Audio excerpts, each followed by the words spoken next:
it's definitely a full-time job. I don't know how people do it if you like work in an office or something. I know, like that was one of the things that me and Beck said about getting a dog. Was like we wouldn't have got one if I didn't work from home. Yeah, I don't see how people do it, to be honest, because I know. there's so much work. And like if you leave it the whole day, you're gonna come back and your house is probably destroyed.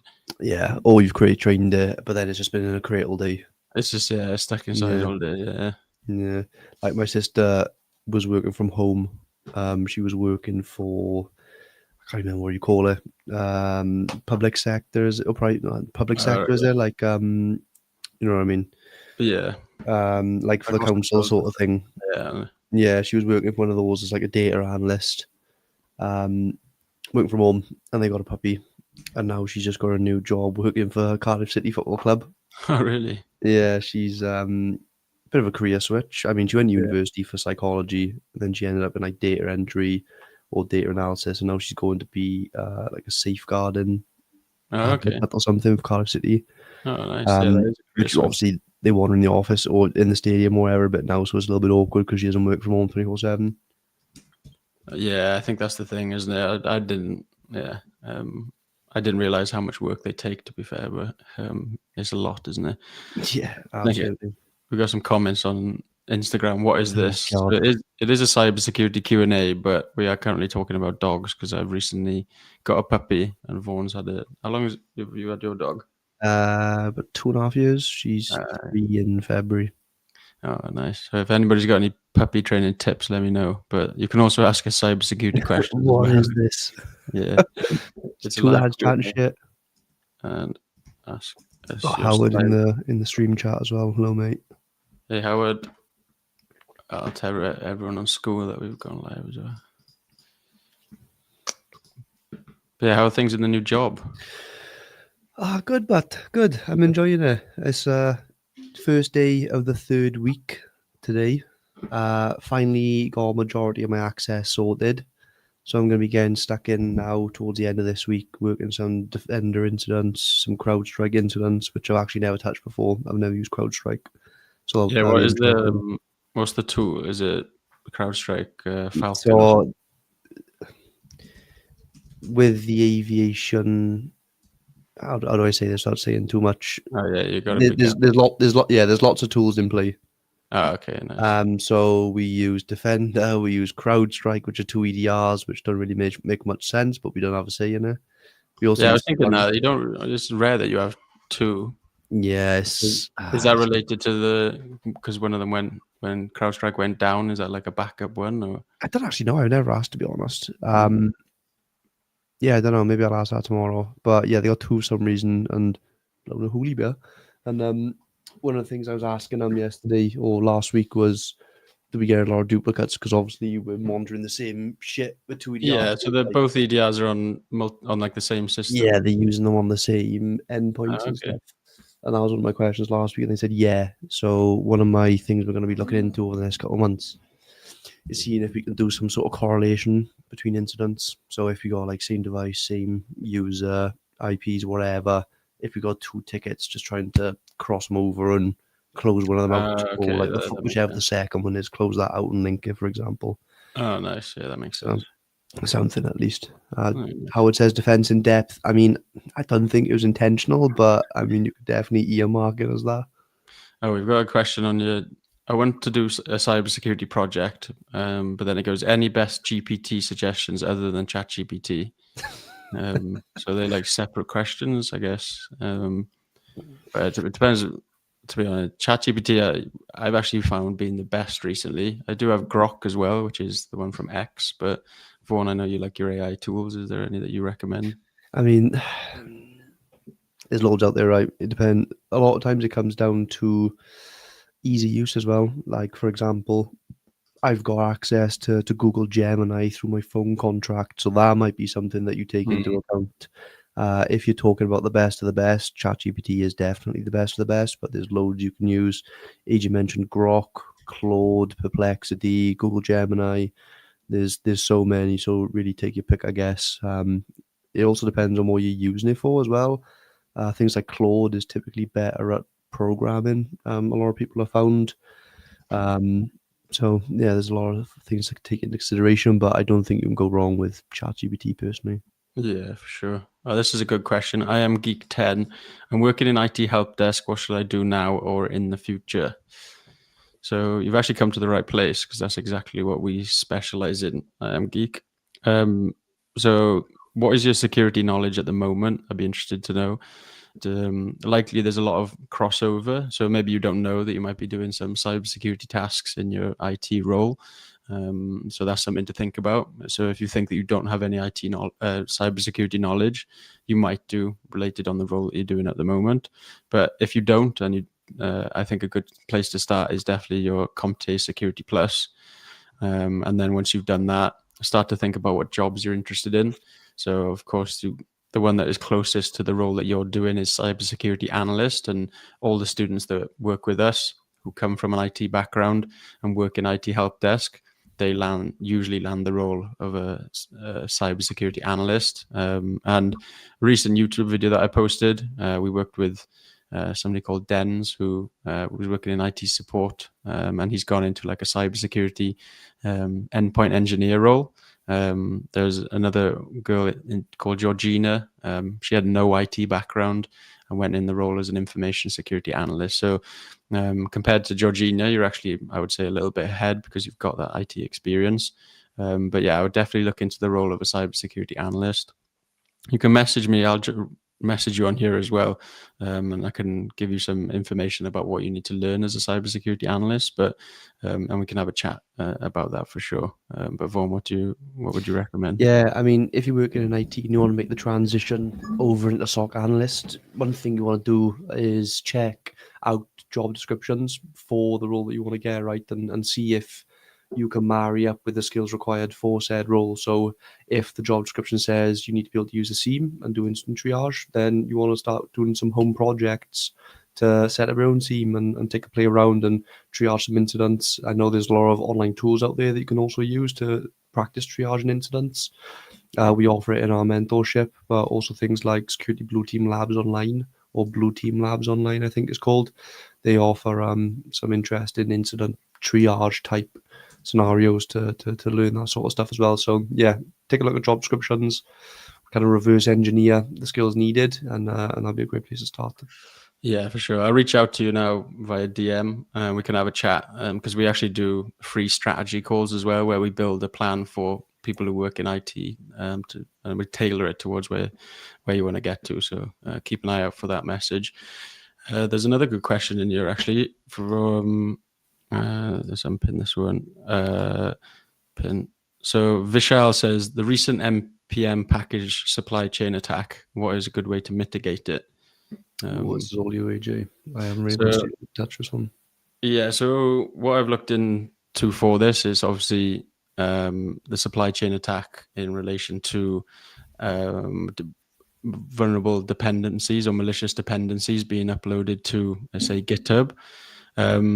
So to mitigate it, you want to be looking for the specific compromised version. So search for what the compromised version is. So using some vulnerability scanning tool, for example, just to see if that vulnerable or compromised version is present in your environment, to see if it has been downloaded to a developer's tool, for example, and then trying to get that removed as quickly as possible, whether that be upgrading the package or completely removing it entirely. So it's definitely identify it in the first place is something you want to do if you're going to be mitigating it. I've recently worked on some incidents relating to this. And yeah, using your vulnerability management software is a key start. You obviously want to understand what it has tried to do on the developer's host, for example. Another thing I read into today was so Cursor is like kind of like an AI coding tool. When the engineer requested to add recent packages, it did install one of these compromised versions. So blocking external dependencies as best as you can, for example, is a good way to mitigate it. I think at the moment, be very careful with what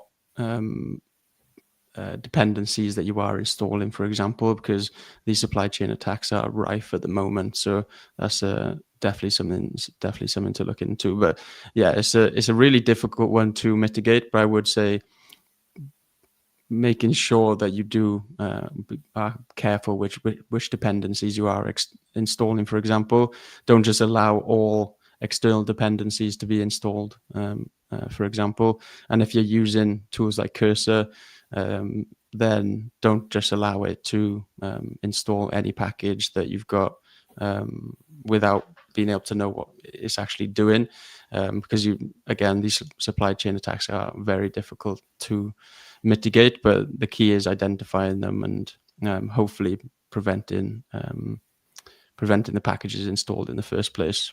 But yeah, I don't know, Vaughan, I don't know if you've looked into it at all, but No, this is one I haven't really been able to touch on much. I've been going through a lot of onboarding stuff and trying to learn the new processes, so this has skipped my attention. yeah, no, it's a really good one, to be fair. Like these supply chain attacks, I know Josh talks about it all the time. It's definitely something to watch out for. And yeah, mitigation is difficult because there's so much software out there that has multiple dependency packages, and if an attacker can intercept those packages and upload malicious code to them, then you want to be very careful with that. So yeah, I would definitely say being wary of what packages are being downloaded, and definitely a little bit like application whitelisting, be very careful with which dependencies are being installed. But usually in this case, if you have installed a malicious package, identifying that as quickly as possible is something that you're going to need to do, and try and find out which of the compromised versions as quickly as possible, and get those reverted to other versions or upgrade to the safe versions for sure. And some notes that I've got here as well, like cleaning up the local caches of npm, for example. There's likely going to be on a developer machine, so they're going to be the targets here. So being very restrictive with what packages they're able to install. But again, it's not an easy one. But you can put block lists in place as well. So if you know there's compromised versions, after you've reviewed them, then make sure there's a block in place for that, for example. So if it does move towards a compromise, make sure you're rotating the secrets, maybe even cleaning out the developer's laptop, for example. It may need completely reformatted and giving them a new one.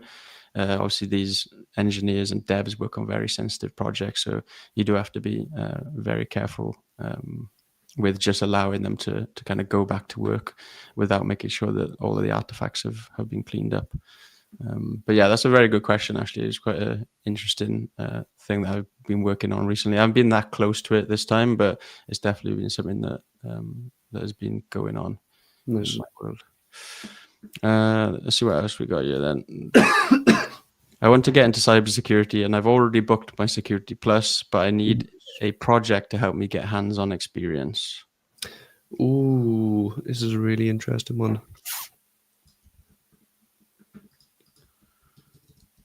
So first of all, what jobs are you interested in? Because that is, of course, going to tailor and help you understand which projects you want to do. I would probably recommend like a blue team cyber analyst role if that's what you're interested in. Any projects that you recommend, everyone? Yeah, I was trying to think of it, because Security Plus, I'm assuming you maybe work in IT, maybe networking, looking to get into a cyber role. So we can't say anything too advanced. Have you set up your own network before? Things like Packet Tracer, that might be a nice one. Just to kind of refresh some of the ports and protocols that you might need to remember for the Security Plus examination. I mean, if you really want to go for it, again, like I mentioned earlier, setting up your own SIEM, that'd be a great one to get hands on. Anything around like incident management might be useful. I remember when I did my Security Plus, they have some labs in there, but it's nothing super technical. It's a lot around like confidentiality, integrity, availability, some certain processes. But my recommendation would probably be something around networking, just a bit of a refresher of the ports and protocols personally. What about you, AJ? Yeah, definitely. So think about the role that you want to do. If it's that of a cybersecurity analyst, start to think about, well, look at the job descriptions, start to see what tools they use on a daily basis. So SIEM being a major one, security information event management tool. Looking into your Microsoft Sentinel, even like Yvonne was saying at the start, your EDRs, maybe looking into Microsoft Defender, maybe even Elastic SIEM with Elastic Defend. Learn how to set that up. We've got a lot of these projects in our free community as well. So if you go to the link on our empirical training page, join that free community. We've got a lot of the project videos in there. But yeah, you want to make sure the projects that relate to the role that you're going for, because this is what we're seeing is allowing people to get experience. You're doing the right thing to get Security Plus, because these certifications, while they are quite more general, they are good at teaching you the fundamentals, but they're also the main thing that I see the benefit in is to kind of get your foot in the door when it comes to hiring managers, because it's just kind of a baseline now. The Security Plus or similar certifications are what people are expected to have. So as long as you've got that, that could then help you get the interview. And then when you're in the interview as well, these projects are what are going to help you actually give you the experience that you can talk about. And these projects we're seeing the people that we've helped this year, zero experience in cybersecurity, but they've actually been getting callbacks from positions that are asking for 1 to 3 years worth of experience because of a lot of these projects. So like we could go into like in the community, there's so many projects in there, but ultimately just make sure that they relate to the job role that you're interested in getting. Yeah, I'm just taking a look through the Security Plus content now, just a bit of a refresher. A lot of it is quite theory heavy, to be totally honest, which is It why I is, think I was struggling to pull out a project. But if you are looking for something related, like AJ mentioned, some sort of EDR tool would be great. There's also identity and access management in there as well. So familiarize yourself with things like MFA and single sign-on. Maybe you set up an Azure instance and go to set up Mm. MFA and single sign-on. That could be useful. And then there was also another one in here, some malicious activity stuff, analyzing malware attacks, password attacks. So what I mentioned earlier about things like Blue Team Labs Online, they give some really great opportunities to learn some of these attack scenarios. Yeah, for sure. We'll jump straight into a quick question then. Blue team versus red team, which one do you choose? It's got to be Blue Team every day. I say that for Red Team, like the whole idea of breaking into stuff is super exciting, but I know it's not all glitz and glam, right? There's the black hat, the grey hat, and the white hat. If you're doing pen testing or red team, and you're likely a white hat, which means there's a law report writing to go alongside it. And personally, I hate reports, so I'm not going to choose that one. Black hat would be, the most exciting, but you're also creeping on the wrong side of the law there. So, yeah, it's not for me. Blue team all the way. Oh, this is a good question actually, and it's probably leans into maybe Josh more, but I think you as well, being a previous manager in or SOC lead. What's your thoughts on SIEM being obsolete and being replaced with XDR?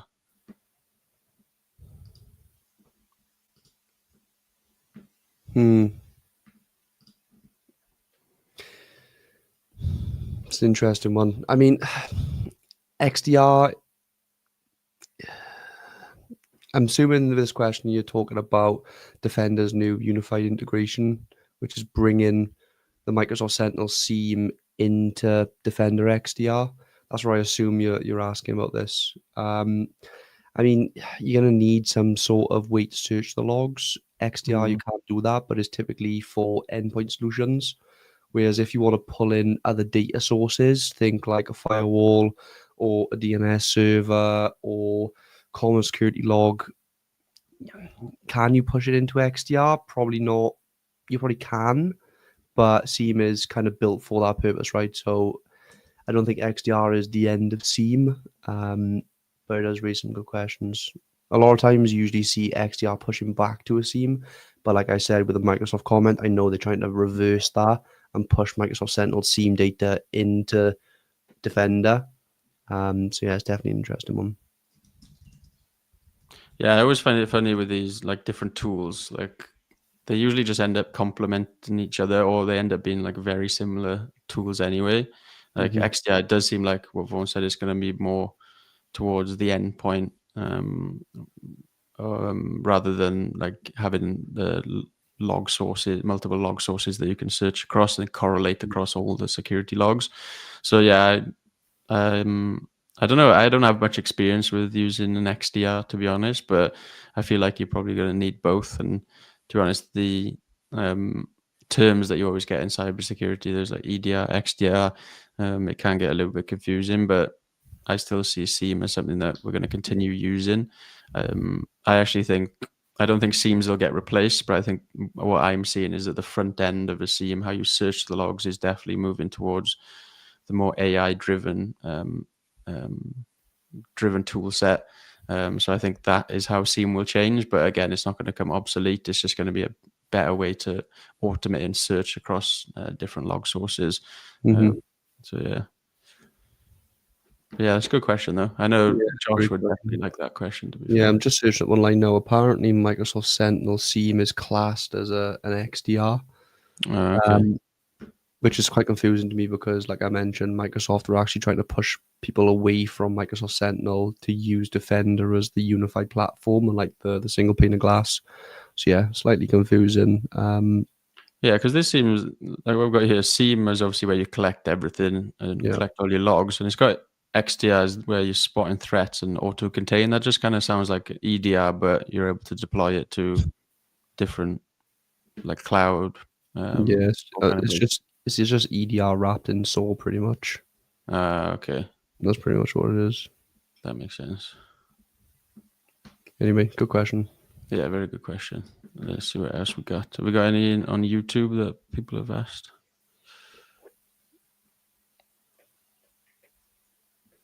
Oh, there's a quick one here. What's your review on Grok chatbot? We kind of answered this earlier, but depends what you want to do. Like I've used Grok; it's pretty good. But I have noticed that ChatGPT has been faster recently with the new ChatGPT 5. But I know it's obviously Elon's marketing his own one, but he says all the benchmarks show that Grok is the best. But who, from my experience, it's ChatGPT's been better at performing more sophisticated analysis tasks compared to Grok. But to be honest, they're very, very similar, the lot of Mm. them. Um, so the same guy that asked about the EDR, Dolezel, go with open source tools such as IPS, IDS, or SIEM and just experiment with Suricata. That's related to the project questions. So yeah, we actually have videos on nearly all of these actually. So setting up your own SIEM, yeah, is a good one. Setting up Suricata, so network intrusion detection system, and Wazoo as well as an open source SIEM. So we've got videos on all of these. So yeah, very good response in here. I like that people help to answer the people's questions. To be fair, Nice. Son of Darkness, Cha, is Power B safe against cybersecurity attacks? Power B. Power B.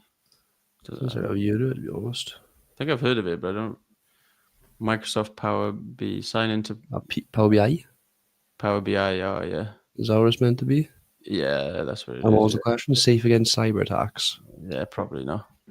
I mean, there's going to be vulnerabilities in everything related to Microsoft, right? If you think about what Power BI is, though, it's just data visualization for a database. So I guess if you can get into the database or the SQL database, yeah, there'll be vulnerabilities. But Power BI specific vulnerabilities, I can't say I'm sure personally. Well, I was thinking, yeah, I've just typed in Power BI and it says sign in. So if somebody managed to phish those credentials, for example, then Yeah, that is an attack that could allow them in to review the data that's being visualized in there, I guess. But yeah. I, That's just any other credential access vulnerability, though, right? It usually exactly, yeah. uses single sign-on or some sort of enter enable login.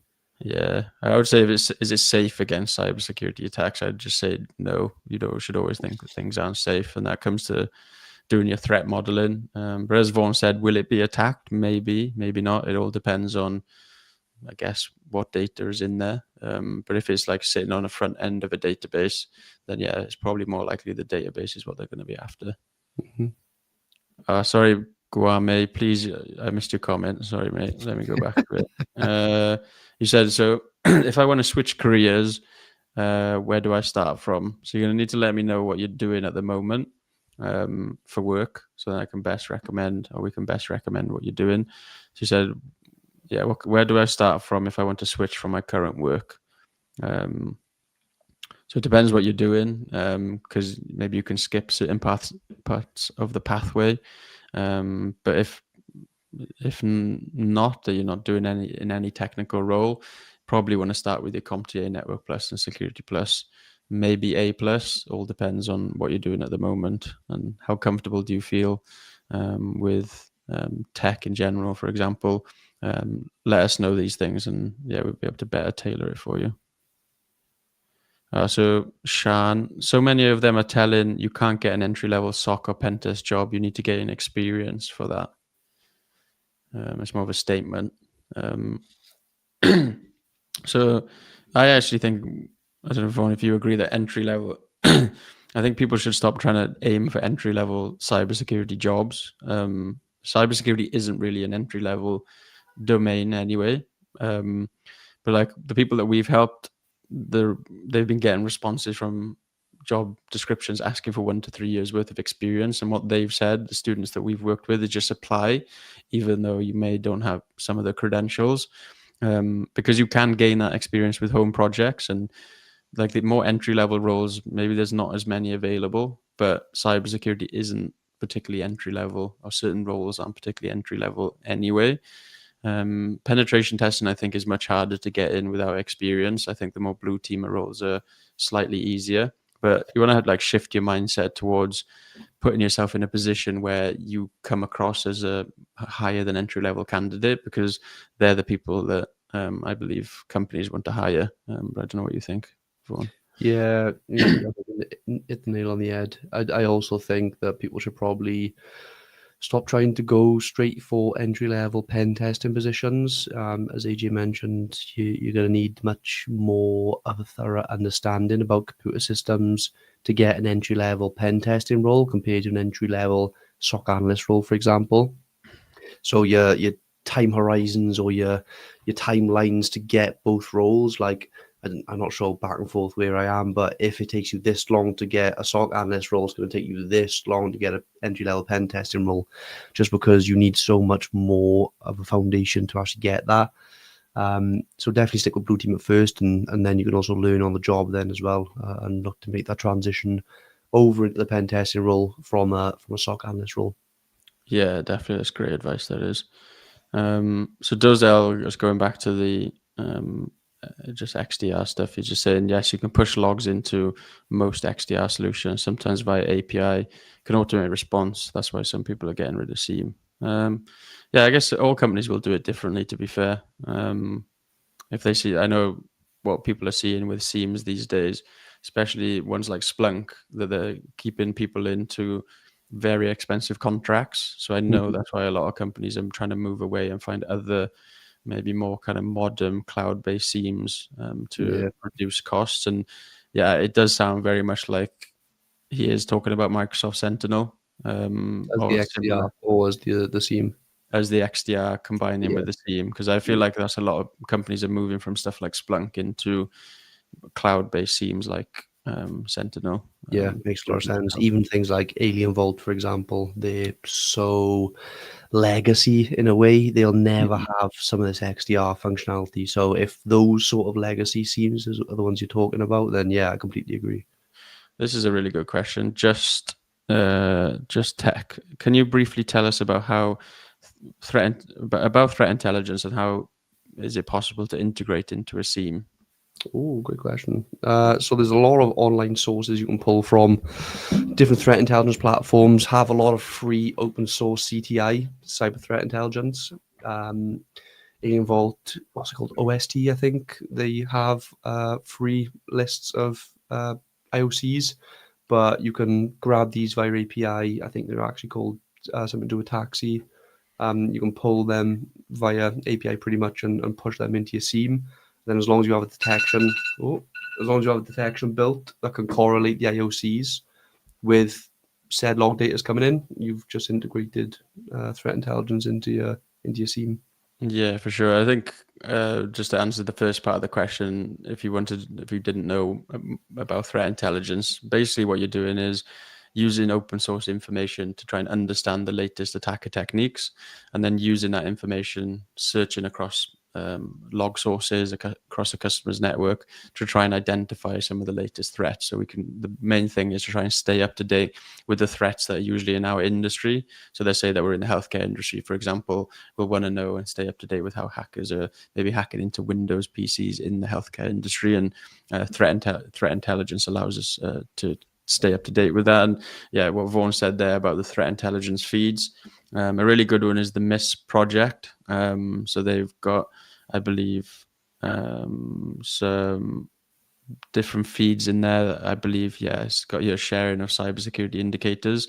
So those indicators of IOCs, indicators of compromise, are things that you can ingest into a SIEM like Splunk, and then you can create queries based on the indicators that that are loaded into Splunk. And anytime that they're seen in any of your log sources, it'll generate an alert. So that's more of the like basic and starting off way to ingest into a SIEM, which is what a lot of companies should be doing. But then you can do more of your active threat hunting then. So Splunk have got a good threat hunting methodology.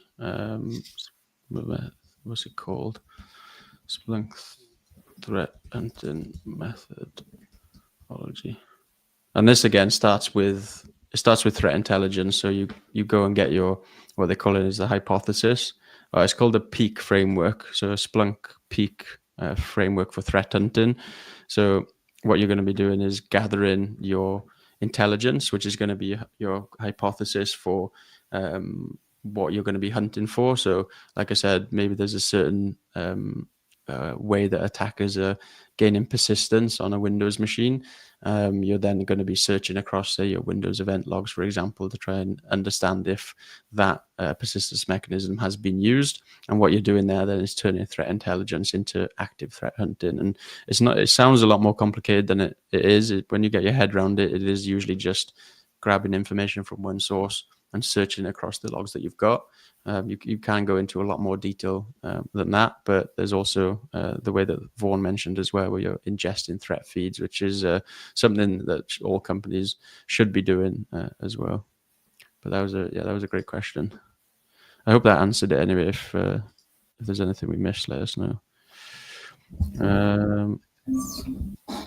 Probably the best. Yeah. So Dozel has Dolzel, yeah, that's what you're naming it. Probably the best threat intelligence is MISP. Every country's certs are uploaded IOCs there. Yeah, the MISP project is good. Okay, can you mention best sites used for OSINT research and how to? And so there's two questions. Can you mention the best sites to use for OSINT? And then there's another question: how to get into cyber. Probably start with the first one. Do you know any OSINT websites that? It's a very broad question, right? Yeah. I mean, Shodan is probably one of the go-tos that come to mind firstly for me. But open source intelligence, like you talking like user information, or you talking like IPs and file hash information? If you're talking IPs and file hashes, I mean, your standard VirusTotal can't go wrong. Abuse IP database, whois lookups, all these sort of things can help you gain information about indicators that you might find in cybersecurity incidents. Yeah, I just posted in the chat now. There's one called OSINT Dojo. That's more like, I think it's more like OSINT training. And then there's another one called OSINTframework.com. And that is basically, it groups it up into the different tools. So let's say searching for an email address, for example, you click on email address and then it's like a framework chart that you click into, and then it'll give you the different tools, for example. So I'll post those in there. So how to get into cyber, again, if you send us a message, tell us what you're doing. So send us a message on Instagram, tell us what you're currently doing for work. And we can do like a free consultation in the chat. But again, it's likely going to start with CompTIA Network Plus Security Plus, and then from there we can kind of recommend where for you to go. So, so you said, sorry, I joined late. What is Splunk? So Splunk is a SIEM, stands for Security Information Event Management.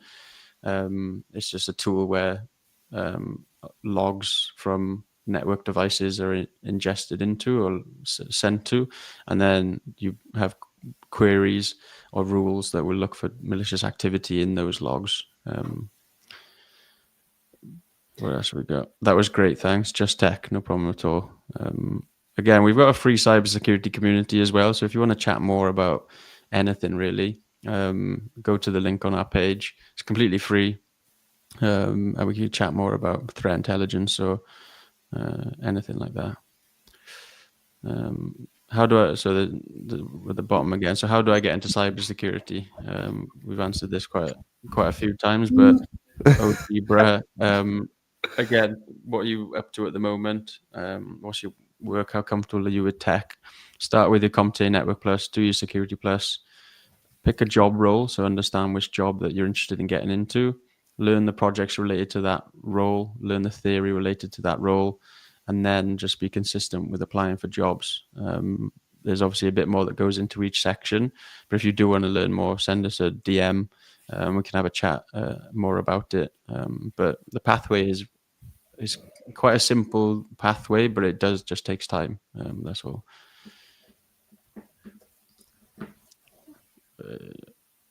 Abdullah on YouTube. So sorry if we've missed this. Hello, I'm very interested in cybersecurity course, and I let you know I'm new. I'm a beginner. Okay. Well, if you're still on the stream, I likely would again do what we said. Start with your Network Plus, maybe even CompTIA A Plus if you are a real beginner.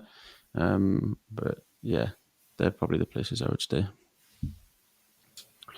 Yeah, nice banner to answer the top question. Yeah, how to get into cyber? Well, actually, I can. Let me share my screen. So this is something. This is a sneak peek into some of the strategy calls that we do. It won't show you everything, but I will show you this away for free. Briefing the pathway. Well, I guess the pathway calls are free, right? Yeah, true. Slideshow.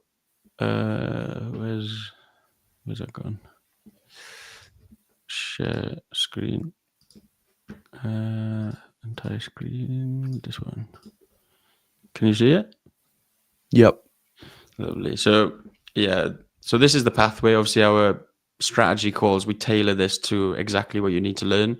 Maybe you don't need to do Network Plus, for example. Maybe you don't even need to do Security Plus because you might have done it already, or you've got a cybersecurity degree. Maybe you don't even need to learn all of these different skills. But ultimately, this is what we recommend as a pathway: Network Plus, Security Plus. Picking a job role, we recommend Blue Team, Cybersecurity Analyst, SOC Analyst. There's loads of different names often for the same job, so always keep that in mind. These are the skills. So if I was you, I would be taking a screenshot of these because we are senior cybersecurity analysts and we do these things on a daily basis. So this is what you need to learn. You need to build your own learning curriculum based around these. Then once you've got your theory, your home projects relate to each one of these areas, setting up your own SIEM at home. This is new now, trying to create AI, integrate AI and automation, often maybe into a SIEM, for example. Do an instant response. So you don't even have to do any particular tech project for this. You could even just do a pen and paper job. Just imagine different scenarios and suggest what actions you would take. So let's say that a server has been compromised with malware. What actions would you take? And then just write down the different actions for different scenarios. Like a lot of these, you can go technical, and you usually will want to build technical projects so you can get the experience. But you can start off with just drawing diagrams, for example, like the threat intelligence. So if you could draw out different threat intelligence sources, and then you can point them to maybe like threat hunting hypothesis, different hypotheses in threat hunting, for example. yeah, a lot of this you can draw out on diagrams to start with and then build the projects after. But ultimately, these projects are what are going to give you the experience to put on your resume and your CV and be consistent with applying. Then once you get to that first job role, you can then look to specialize further. But like I said, the pathway is not that complicated, but it does take time. The people that we've worked with, they've obviously been quite dedicated. They have landed the role within 4 to 5 months. Some of the people that we've worked with, some have taken slightly longer. But again, it all depends on the person, and the people that we enjoy working with are the ones who are the most passionate. So I don't know, if you want to jump on a free strategy call, the link is also in the description as well of the Instagram page, or it's underneath the YouTube, wherever you are. But yeah, sneak peek over. Nice. Oh, we look on questions. Like, 10 minutes or so. Yeah, that sounds good. So, there's a few that have come in actually. Just Tech, where's the community? So it's not in Discord, it's on School. I will post it in. Just put the banner up. Oh, So nice. www.schoolwithak.com/cybersec. Yeah, nice. What else we got here then? Do I need to learn Python before getting into cybersecurity/ethical hacking? No. Next question. Next question. Yeah, I can't personally code. I haven't been able to for the last 10 years. Maybe if you're going to go into more of the red teaming, sometimes it can be better, good to have those programming skills, because especially if you go into like web application testing, for example, maybe you're going to want to be able to spot vulnerabilities in the code. But yeah, if you're going into blue team, it's a great skill to have if you can, but it's not something that I've been able to do. How can I make my own playbooks of instant response, and how can I level up in SOC analyst in level 1, level 2? That's a great question. So you're actually working as a SOC analyst level 1 currently? Yeah, I'm gonna post this on the screen. Actually, this is a good question. Go for it. So one of the biggest hurdles, challenges maybe that you're going to have is having the data there in the first place to build runbooks from. So if your company that you work for have any incidents that have happened, use those as your test scenario to create your runbook from. Otherwise, you need to try and replicate some activity for yourself. That can be a little bit harder. So definitely lean on your company to see if they can assist you in any way for generating some fake incidents that look like real incidents. And worst comes to worst, just do it hypothetically. So do some research online, find some walkthroughs of an active attack for whatever, and then create your runbook off the back of, okay, how would I go and then triage this incident? So if it's looking for LSAS credential dumping, for example, to retrieve creds, what sort of query could you run to go and look for that and threat hunt that? And those are the sorts of things you'll want to think about to add into your runbook. Yeah, definitely. There's some great points, and at the end, he's mentioned that it says the AI is already integrated and taking the roles. Well, I don't think it's taking all cybersecurity roles, but it is automating certain parts of those roles. And if you want to get more involved in that, that can be something that can help you level up. Being able to create agents or workflows that can perform certain tasks. So if you imagine in your role as a cybersecurity analyst at the moment, what jobs do you think are there that can be automated? Usually it's the things that you're doing repetitively. If that is the case, then usually you can automate it. You've got tools called Tines and Torq, so TORQ. I can share my screen. We'll show you something as well. But yeah, think about what processes you can automate in a security operations center, and then try to build workflows around that. Can you see my screen? Yes. So this is something that I've talked about in some YouTube videos where where's the other one? Is it this one? There's one where it's fine. Basically, what I'm showing here is that previously it was like SOC manager, team lead, and then you have multiple human analysts and then multiple engineers. But what the change that I'm starting to see is that we haven't seen any specific AI team leads yet, but what I am seeing, and I'm working to build these agents as well, is that the human analyst will still continue to be there, but what we're building are tools that allow us to speed up certain processes. So building an AI agent for threat hunting, AI agent for email analysis. This one we've got a video on YouTube actually, and it's in the free community as well. But the way I see it is that human analysts are always going to be there, but certain parts of their workflows are going to be using AI to allow us to respond faster to attacks. But we're also going to have AI agents that are going to be taking level 1 and level 2 decisions. Now, this doesn't mean it's going to completely remove those roles, but it does mean that many of the decisions at the moment that maybe are traditionally level 1 and level 2 will potentially be automated, and they'll do the same for engineers as well. And then the AI team lead will kind of manage maybe the workflows and the agents, and they'll also manage human analysts and engineers. I don't know what you think about that, Vaughan. Is that something that you're seeing as well? Yeah, I mean, my company has an outsourced SOC with level 1 and level 2 analysts. Mm-mm. And they're quite a reputable name as well. AJ, I'll tell you the name of them after this. And not throw too much shade, but their level 1 and 2 analysts are awful. Oh, okay. So, so if you've got some experience in cyber and you care enough to put yourself out there and try and be a good analyst, there's absolutely level 1 roles that you can still pick up. Yeah. In terms of where those roles are going, because we're seeing level 1s and 2s that are of this lower caliber, so to say, from an external SOC.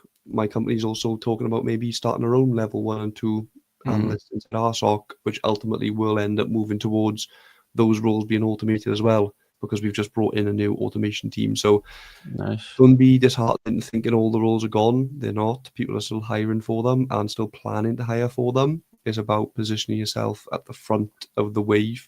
So when it does sweep in, you can make the most of it, which is where AJ's going with this great diagram. Exactly that, yeah. So this is an example of one of the works. So I mentioned Tynes. Have a look into this article as well. Just Google Elastic and Tynes partnership. And this is just an example workflow that you can do in Elastic Seam. So creating a case and sending a message to Slack, there's something that often was already automated. But these kind of actions, like looking up the IP address, checking if it's malicious, actively putting a block in place. Often a lot of these actions would have been taken by your level 1 and 2 analysts, and then maybe it would have been escalated to your more senior analysts. But these workflows are being created now. And the way you want to think about it is just imagine an analyst. What do they do on a daily basis? Which part of that, part of those processes can I automate? And if you can start to think like that, this is going to start to put you ahead of the wave. But then if you can actually start to build them, then that's also going to put you ahead as well. So, and also if you're already in a level 1 analyst role and you're trying to move into more senior positions, then this can really help you stand out if other people in your team aren't doing it, for example. So that's something to think about. Nice. Hold the fort there, AJ. Yeah. He'll be right back. Let's see what other questions we've got here then. I want to get into digital forensics, chase and bust scammers for the government. What are you telling me to focus on? So again, I would still focus on your CompTIA Security Plus and Network Plus. But then if you want to go specifically into forensics, I would probably still go into a blue team analyst role first, because you actually can do some forensics in that type of role, and then look to specialize into those more dedicated forensics roles, which often you see in law enforcement, for example. Tools like what's it called? The SANS Forensic Toolkit. What's it called again? SIFT Workstation. So SIFT Workstation is a kind of like a virtual machine that you can spin up that's got many instant response and forensic tools. So learning about memory forensics, for example, and things like that. But yeah, if you want to go into forensics, I probably would still go into the blue team role and then move into forensics after. Can I study cybersecurity without knowing maths? What do you reckon, Vaughan? Ooh, see, there's usually a lot of things that I say, no, you're fine without that. If you're talking about just maths as a, I was gonna say, if you're talking about maths as a GCSE, right? I mean, do you need a maths GCSE to do cyber? Probably not, but there's a lot of concepts in math that definitely will transition over into cyber. So if you're bad at math, that's probably a no. But you could be good at math. Well, could it be good at math or GCSE? Probably not, to be honest. Yes, my answer is yes. You need math to do cyber. That's a Well, roundabout way of saying yeah. but you don't need like Pythagoras theorem and to know that kind of No, stuff, do you absolutely not. reckon? Because Absolutely. I'm not the best at maths, but um, Yeah, you don't need yeah, to do like the quadratic formula and all that bollocks. Like, but yeah, I do think there's a lot of like concepts in math, and like AJ saying, I'm not talking about a Pythagoras theorem, but being able to problem solve because that's what it is, right? It's problem yeah, solving. that's true. Yeah, Maths is doing step by step to solve a problem. Like quadratic formula is shit, and everyone hates it, but it does teach you how to go from this to the next line to do something, to the next line to do something, to the next line, Mhm. which is very similar to code if you think about it that way. Yeah, that's a So good I way to would think say about it. a lot of the philosophy, that's the wrong word. A lot of the problem solving of math does come in handy for cyber, in my opinion. Nice. Yeah, no, I like it. If you're thinking more into like detailed maths or what you did in maths, I didn't do maths A level, but maths GCSE, I wouldn't worry too much. But if you want to upgrade your problem solving skills, then and if you're good at maths, then likely it's going to be good for your analytical skills in cybersecurity. But I'll tell you one thing: I'm not very good at maths. I've got better over the years, but yeah, I wasn't that good in school, so um, I wouldn't worry too much about it. But I do like the where you're saying there about the analytical skills and Yeah. Like comparing a it there. curious mind can replace Yeah, like expert problem solving skills. Like AJ, your problem solving might be like 9 out of 10 or 8 out of 10. But if you've got a curiosity that's 10 out of 10, that can help supplement Mm. it. But if you've got like a problem solving like 1 out of 10, but a curiosity of 10 out of 10, that's probably, you're probably gonna struggle a little bit there. So you kind of need to balance yourself out in a way. Yeah, for sure. I like the assessment of myself from you're missing the team lead role. So I think we've come to the end of the questions. There's nothing come in for the last couple of minutes. But yeah, I want to say thanks to everyone who joined on YouTube and on Instagram. We do these every Monday, 8 p.m. UK. You can come on, ask your questions. And yeah, there's usually 4 of us. It's just the 2 of us today. But yeah, it's been great to speak with everyone. Vaughan, I don't know if you had any closing thoughts. No, it's been great, guys. Thanks to everyone in Instagram and in the stream here for popping your questions in. This Q&A really isn't the same without you guys. So hope we answered your questions and thank you very much for taking the time to spend with us. Yeah, thank you. Any questions that come in at the end now, just give us a DM on Instagram or YouTube. So head over to Instagram and message us, or even our free community as well. So school.com/cybersec. We're always in there. So definitely head over there if you've got any additional questions. But yeah, thanks everyone. Take care. Cheers, Nice everyone. one. Thanks, mate. See you, Uh, everyone. Bye. and stream.